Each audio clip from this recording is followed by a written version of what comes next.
Assalamu alaikum wa rahmatullahi ta'ala wa barakatuh. Wa alaikum assalam wa rahmatullahi wa barakatuh. Láti iléeṣẹ́ Saka Television, Voice of Islam. Gẹ́gẹ́ bí a ṣe promise yín pé a máa gbé àwọn àlùfáà, àwọn ẹni Ọlọ́run, àwọn èèyàn ńlá ní Islam. A máa gbé wọn sórí ètò. Mọ́tò wa ti wá lọ, ti wá bọ̀ báyìí.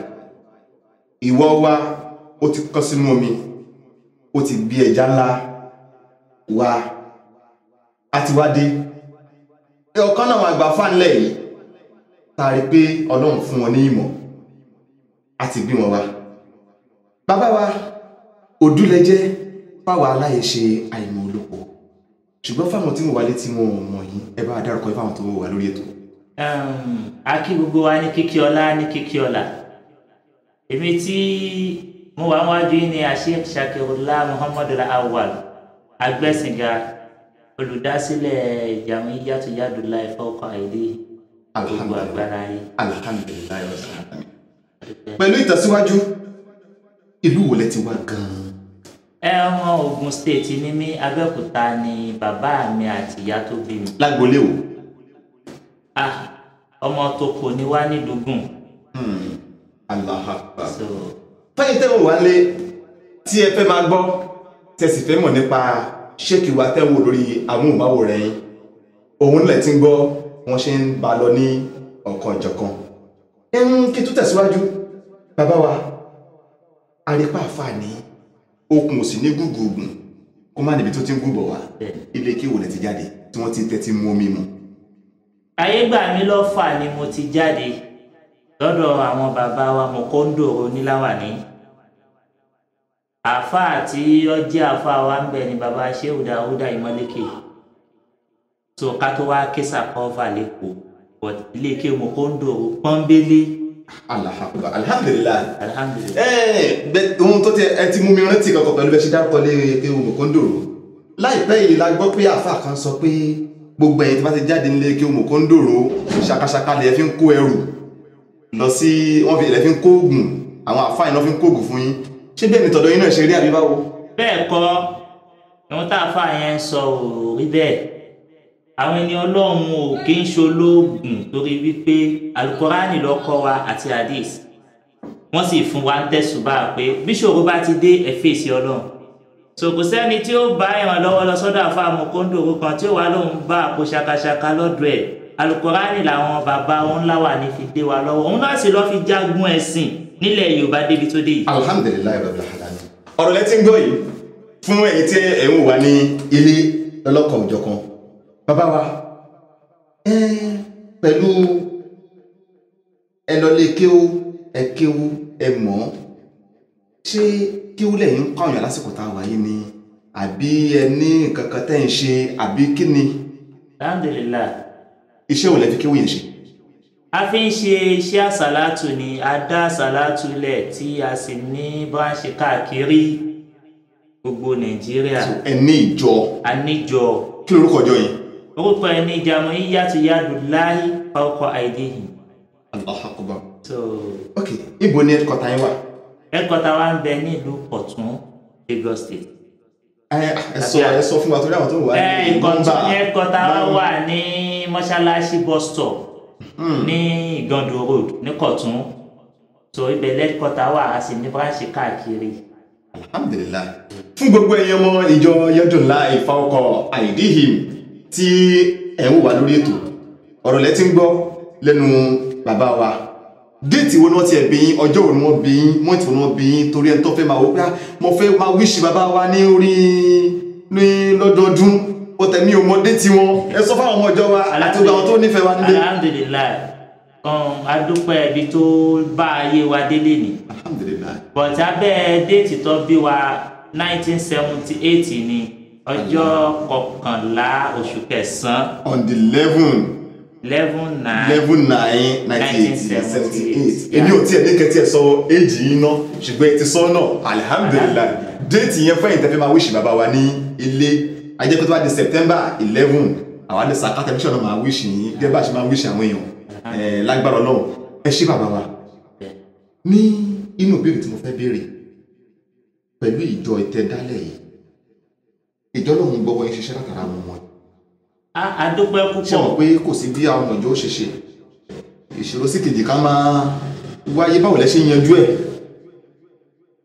Ọlọ́run ló kójọ because ìpìlẹ̀ ẹgbẹ́ yẹn gan téèyàn bá wò yẹn á mọ̀ pé bó ṣe wáyé iṣẹ́ Ọlọ́run ni because a ní lọ́kàn pa fẹ́ dájọ́ lẹ̀ èmi ò tiẹ̀ fẹ́ ṣiṣẹ́ àfà lórí wàhálà tó wà ní ẹ̀ so akọ́ṣẹ́ bábà akọ́ṣẹ́ mechanic akọ́ṣẹ́ organizer because a fẹ́ ṣe iṣẹ́ àfà so but gẹ́gẹ́ bíi pé ó dáa kábíàmọ́ máa wo àkọsẹ̀jáyé ọmọ tòótọ́ ti sọ fún ìyá mi pé àáfàá lọmọ ẹ máa ṣe tó gbogbo bí tá a lọ káàkiri mo fi ṣe bábà yẹn ṣiṣẹ́ kódà mo gẹrun fún Dádì Ṣókìrì dáadáa wọ́n mọ̀ mí lájégúnlẹ̀. Dádì Ṣókìrì tó ń kọ fújì. tó ń kọ fújì nígbà náà mo ń sọ̀rọ̀ bóyá around 92 93 so wọ́n mọ̀ mí mi fẹ́ ṣiṣẹ́ àáfàá yẹn because kò mú mi nígbà náà but ìgbà tó yá.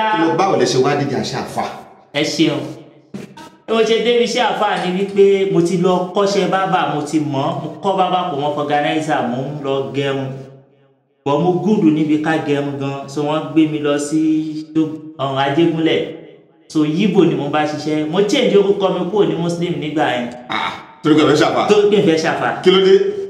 ẹ mọ wàhálà tó wà níbẹ̀ ṣe wàhálà tọ́mọ ọjọ́ kan bá ti ní problem ìwọ ló ní because àwọn tó ń tẹ̀lé ẹyẹ ayé máa sọ pé a máa wo bí tó máa bá já so ìjọ tó bá dẹ̀ ti sọ pé ẹni tó ń tẹ̀lé ẹyẹ ojú ò gbọdọ̀ tí ó gbọdọ̀ máa bẹ lọ́hùn fún Ọlọ́run má dojú táwọn ọmọ ọjọ́ mi ó bá ń gbàdúrà wọn o so táwọn bá ń sun 7 hours kó gbọdọ̀ sun ju 3 hours lọ tó gbọdọ̀ máa fi ṣàdúrà fún gbogbo àwọn. that is nǹkan tí wọ́n ń pè ní humanity nìyẹn ẹni tó ń lo tọmọlàkejì mọ́ tọ̀dọ̀ tiẹ̀ so gbogbo àwọn kan yẹn jẹ́ kí n sá fún ṣé àfa pé mi fẹ́ ṣe but ìgbà tó yá mò ń gẹrun lọ́wọ́ lọ́jọ́ kan ní Ajégúnlẹ̀ tọ́kọ́ láìkì mi gan tó bá di December báyìí àwọn èèyàn máa pé bíbà a ṣiṣẹ́ December tán tó a wọlé padà ní January ọmọ Ìgbò kan ló wá gẹrun lọ́dọ̀ mi ló kàn ní you resemble àfa o mi dẹ̀ tí ní gbọ̀ngbà yẹn but sponty waves ni mo máa ń ṣe because mi fẹ́ ṣàfà mi fẹ́ kẹ́gbọ́dì mọ̀ mi láàfà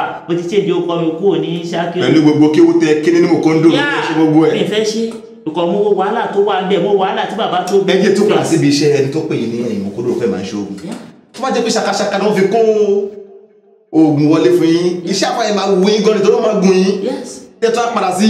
ẹ ló jẹ́ ká sọ wípé ohun tẹ́ni yẹn sọ kò yé tẹ́tù fi pẹ̀lú adúró oògùn tó ń sọ pé wọ́n kó fẹ́yìn mọ́kóńdó ó dẹ̀ tún ẹ̀ tún padà lọ ṣe tẹ́ bẹ́ẹ̀ni ọkọ tí. bá bí sàlù no ajẹ́pà fàyàn ọmọ tó ń sọ ẹjí máa bẹ́ẹ̀ tó lọ wà fàní. bẹ́ẹ̀ni ọmọ tó ń sọ so òun ni wọlúgbó wàhálà táwọn bàbá tiwa náà rí bá ṣe rí bọ́ ṣe ń gbà mí ìyàn lẹ̀ gbogbo àwọn bàbá bẹ́ẹ̀ni gbogbo àwọn bàbá wa Jákàndé tí wọ́n ṣe gọ́fúnà lánàá làwọn bàbá tiwa máa ń kó wa lọ ọbẹ̀ tá a máa lọ ṣàdúrà fún wọn. alhamdulilayi. so adúpẹ́. alhamdulilayi ẹ má jẹ́ lọ jìnnà torí tí bá ní kí n lọ jìnnà nípa pé ìtàn máa pọ̀ kó tó di kí wọ́n pè yín láàfáà kó tó dé owó àfáà ṣùgbọ́n yín yẹ́dùnlá ìfakọ̀ àìdíhì olórí ìjọ yín òun ló wà lórí ètò lẹ́nìí tí à ń bi wọ́n ní ọ̀kan òjọ̀kan àwọn ìgbà wo lẹ máa ń ṣe àsàlátù yín. a máa ń ṣe àsàlátù ní àárọ̀ Sunday la máa ń ṣe àsàlátù wa láago mélòó sáago mélòó. aago 8 sáago 12. ṣé bí ẹ ṣe ṣe lẹ́kọ̀ọ́ táìmì ẹlẹ́nu wọn ṣe ní gbogbo branch káàkiri. bẹ́ẹ̀ la ṣe ń ṣe káàkiri gbogbo branches torí pé ibi táwa náà ti mú wá Kọ̀ríbù ni mo ti kú o mísánná Kọ̀ríbù ni mí. tẹ́lẹ̀ sí mo dẹ̀ sáfù ń bẹ̀. ok ẹ ṣeun báwo ni Yadullahi ìfakọ̀ àìdíhì báwo kí lẹ rò débẹ̀. tẹ̀fi sọ ní orúkọ tí mo fẹ́ máa jẹ́ orúkọ ọjọ́ mi ò ṣe pé Kọ̀ríbù lẹ ti kúrò kí lẹ́yìn rò débẹ̀ pé Yadullahi ìfakọ̀ àìdíhì òun ni mo fẹ́ máa jẹ́ ṣé ẹnìkan ló pè yín kẹ́ jẹ́ àbẹ́yìn lẹ rò ó fúnra yín àbí báwo ló ṣe wáyé. wáyé ni ètò ẹ̀kí sọ pé wáyé ni pé. kí ló jẹ́ wáyé fáwọn tí ó gbọ́ tiwa ní. ìtumọ̀ wáyé ni message látọ̀dọ̀ Ọlọ́run because bó ṣe wáyé ni wípé mò ń kírun lẹ́yìn dáàdi wa bàbá tí ó bí mi. ṣáàfà làwọn náà. àfà ni wọ́n so mò ń kírun lẹ́yìn wọn mo lọ kí wọ́n jọ ìgbọ́n tó rọ́dọ̀ wọn kọ́ ni mò ń gbé wọ́n kàn sọ fún mi pé ó rẹ bàbá díẹ̀ ò torí wípé nígbà yẹn wọ́n ti wà ní nǹkan bóyá bíi bí 111 wọ́n ti wà níbi 100 years yàtọ̀ 110 lọ́kù so wọ́n á lọ kí wọn wọ́n á wà lọ́dọ̀ wọn tí bá ti lọ kí wọn máa sàn dọ̀ wọn mọ́jú wọ́n ká ṣùgbọ́n lọ́wọ́ wọ́n á wà lẹ́yìn wọn èmi ni mo ṣe làdáni so bí mo ṣe kírun tá kíráká kejì ó kàn wá sí mi lẹ́mìí ni pé wàá dá ẹgbẹ́ kan lé orúkọ ẹgbẹ́ yẹn máa jẹ́ Yadulai so bá ṣe sálámọ̀ mo kàn ní bàbá ó nìyẹn nǹkan kan dẹ̀ wá sí mi lọ́kàn gbà tí à ń kírun lọ́wọ́ wọ́n ní kí ni ó sọ sí mi lọ́kàn pé máa dá ẹgbẹ́ kan lé orúkọ ẹ máa jẹ́ Yadulai bàbá ní Yadulai kí ló ń jẹ́ bẹ́ẹ̀ òkè ọwọ́ ọlọ́run ló ń jẹ́ Yadulai ní ọlọ́run fẹ́ balùbáríkà sí ọlọ́run fẹ́ jẹ́ kó dá ẹgbẹ́ lẹ̀ ló ṣe wáyé bẹ́ẹ̀ ní òkè so lẹ́yìn ọdún kan àti oṣù mẹ́ta tí mo ti rí wàyí yẹn